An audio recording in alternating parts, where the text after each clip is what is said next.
Hi everybody, ¿cómo se encuentran todos? Vamos a comentar el segundo episodio de What If, temporada 2, que se titula ¿Y si Peter Quill atacara a los héroes más poderosos del planeta? Ok, vamos a hacer un mini análisis de qué va el episodio. El episodio, como su título lo indica, Peter Quill ataca el planeta Tierra.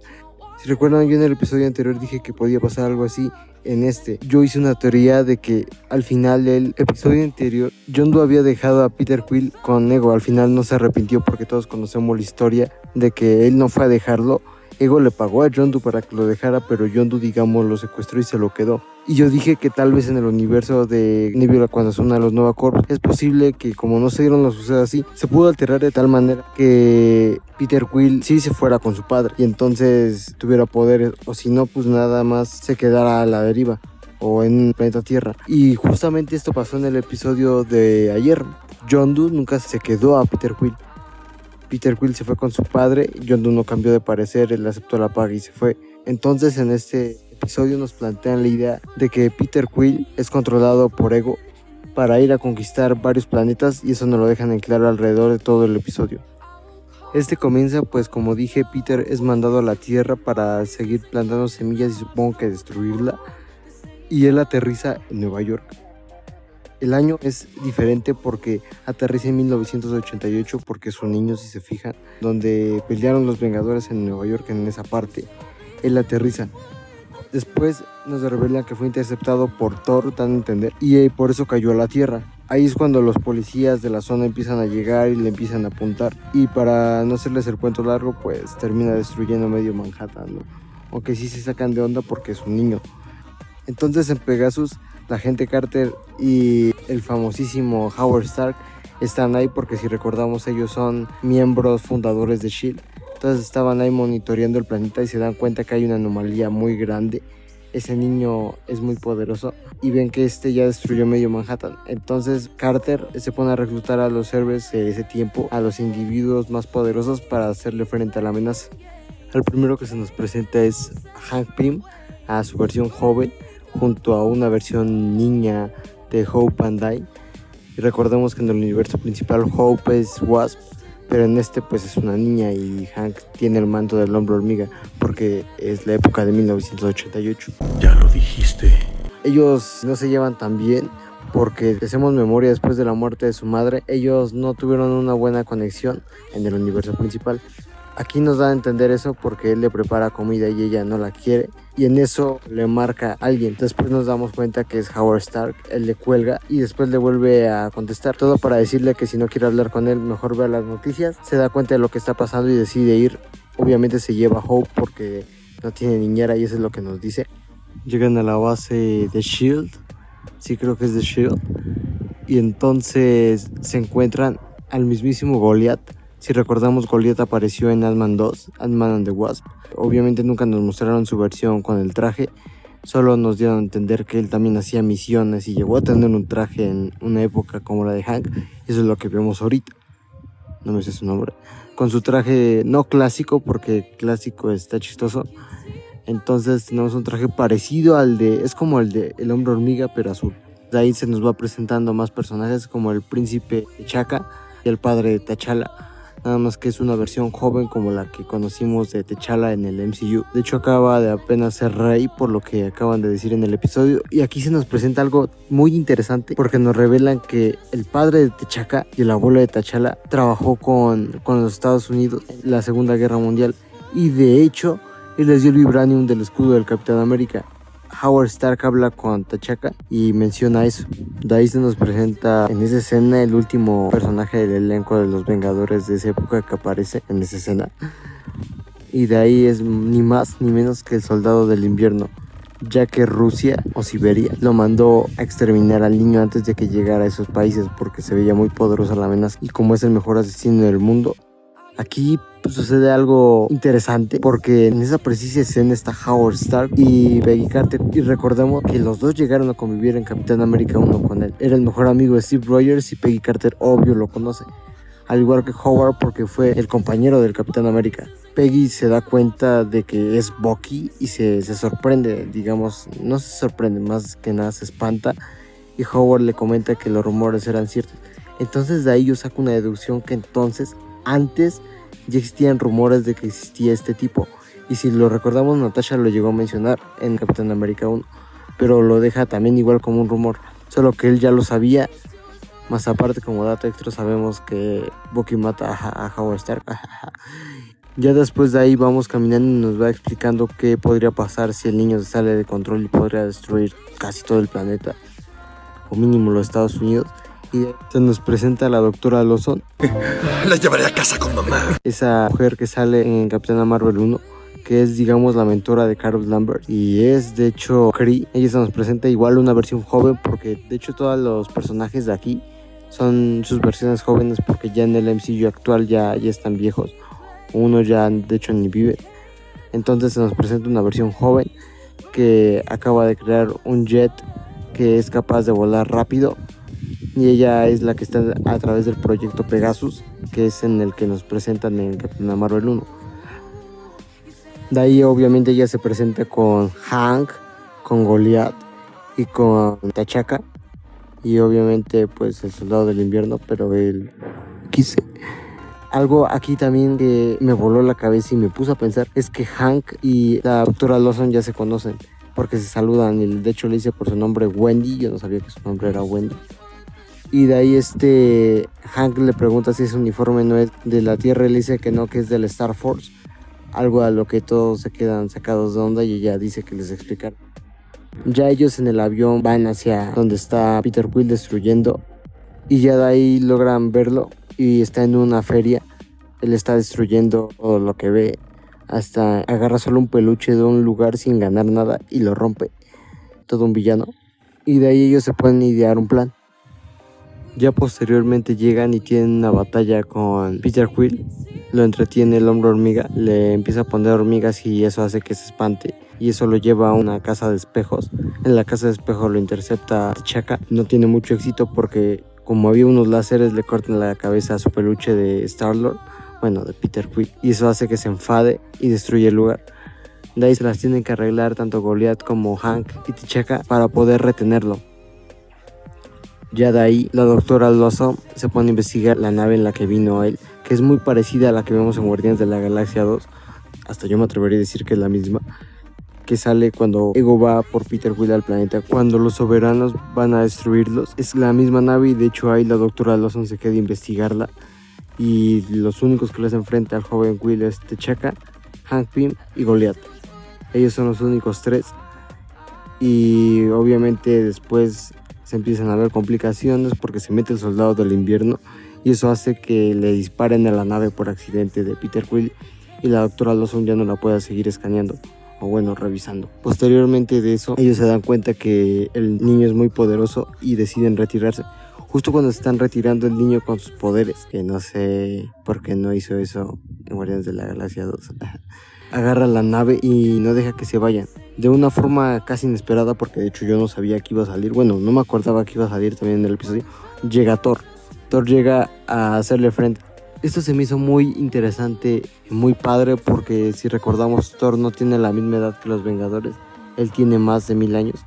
Y así pasan varios años, él se sigue viendo casi igual. Entonces es interesante cómo en este universo la agrupación de Vengadores sí está Thor.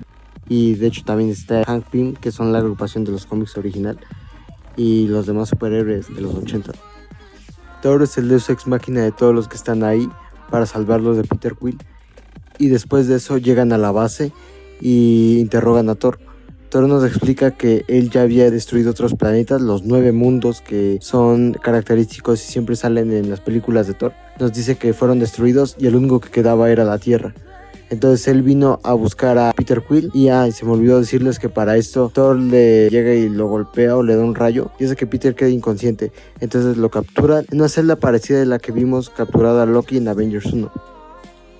Aquí algo que me gustaría comentar es que es impresionante el nivel de poder que tiene Peter Quill en este universo, ya que aunque solo es un niño y el poder, digamos, es a través de un conducto que es su padre lo manipula y hace que tenga todo ese poder, pues aún así es impresionante el poder que tiene, y cómo aún así influye, hasta yo diría, la edad que tiene, porque Si bien es cierto que no tuvo mal poder en Guardianes de la Galaxia 2, aquí tiene un poder muy fuerte, poder que no vimos tanto en Guardianes de la Galaxia 2, nada más hizo un Pac-Man. Entonces eso me intriga mucho. Y volviendo con la historia, vemos cómo Thor les explica a ellos que también trae una semilla que es la que implanta en varios mundos, y él la implantó en Missouri y de hecho trae una consigo, supongo que para implantarla en otro lado del planeta Tierra.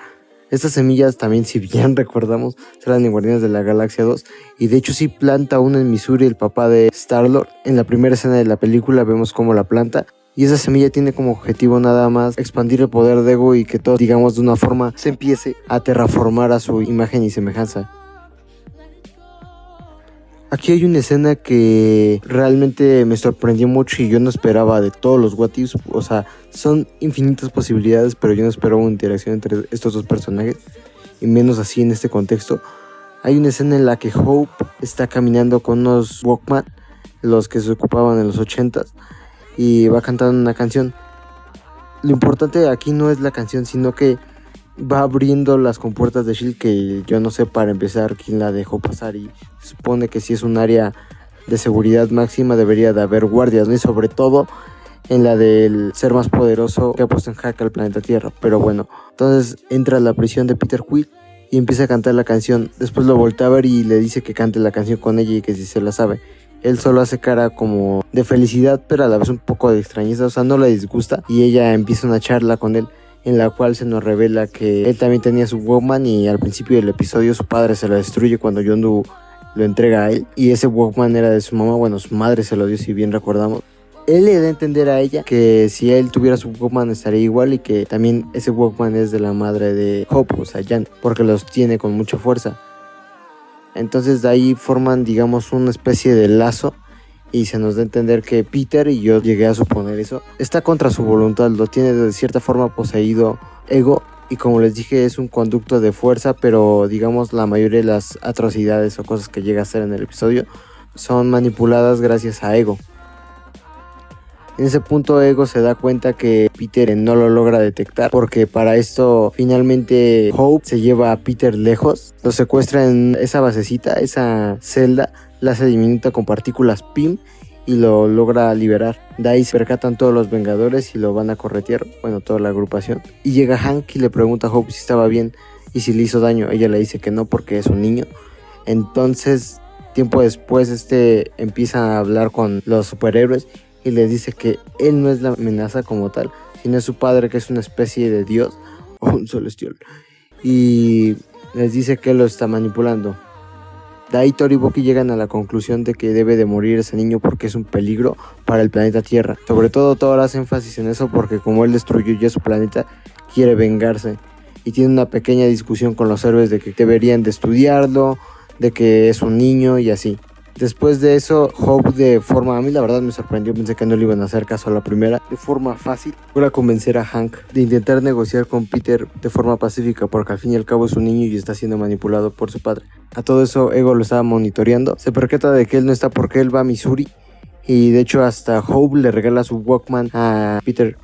Él emprende un viaje a Missouri en camión, y ahí su padre le habla en su cabeza, y ahí le sube para no escucharlo. Entonces su padre se preocupa, y un robot, que de hecho nunca salió en Guardianes de la Galaxia 2, pero un robot le dice que fue interceptada la nave de su hijo por un objeto. Ese es, a mí me da a entender que es Thor el objeto que lo interceptó para que fuera la...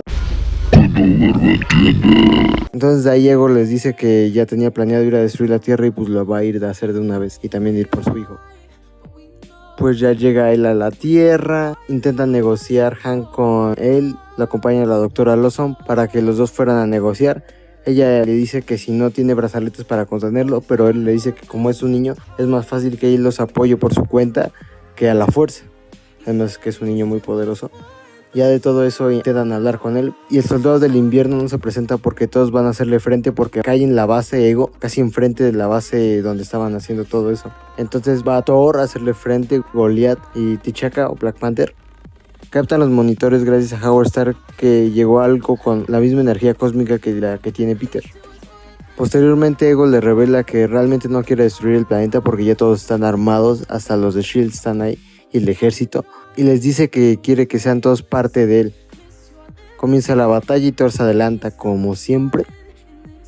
En esta batalla el soldado del invierno tiene las órdenes de matar a Peter, asistido por su jefe ruso. Y tenemos una escena súper tensa, la verdad a mí me tensó mucho, de él intentando asesinarlo porque está en la mira de él, tiene un francotirador y le va a dar en la cabeza. Y a su vez Hank empieza a negociar con Peter y lo intenta empatizar con él porque sabe por lo que ha pasado, porque Janet murió. Después de eso, Howard Stark logra interferir la transmisión del canal de Bucky con su jefe e intenta convencerlo de que no lo haga. Después de rogarle mucho, tiene que mencionar que eso no lo hubiera querido Steve Rogers o el Capitán América y se detiene. Así Hank puede hacer que el chico esté de su lado y los decide ayudar.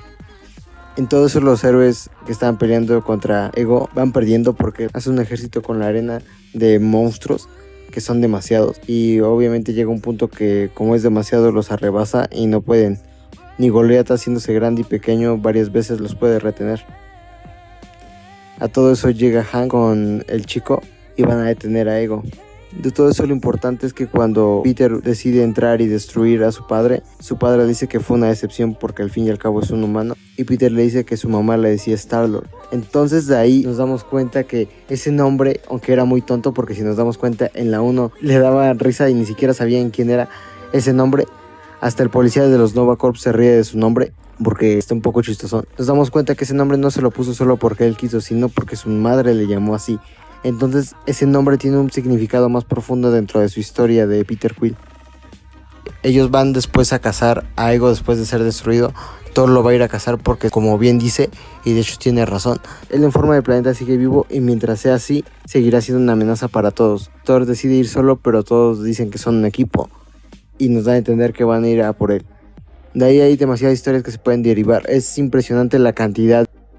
A mí se me ocurriría una historia en la que Hank y Howard Stark deciden hacer Ultron y no Tony Stark, o tal vez sí, pero un Tony Stark joven, porque recordemos que a esa edad está entre los 10 y algo, 20, casi 20 y algo, y es, digamos, un adolescente. De ahí la siguiente alineación de Vengadores podría ser, junto ya con el Capitán América, Iron Man y todos los que ya conocemos, incluidos la hija de Hank, Hope, y otros más agregados, ¿no?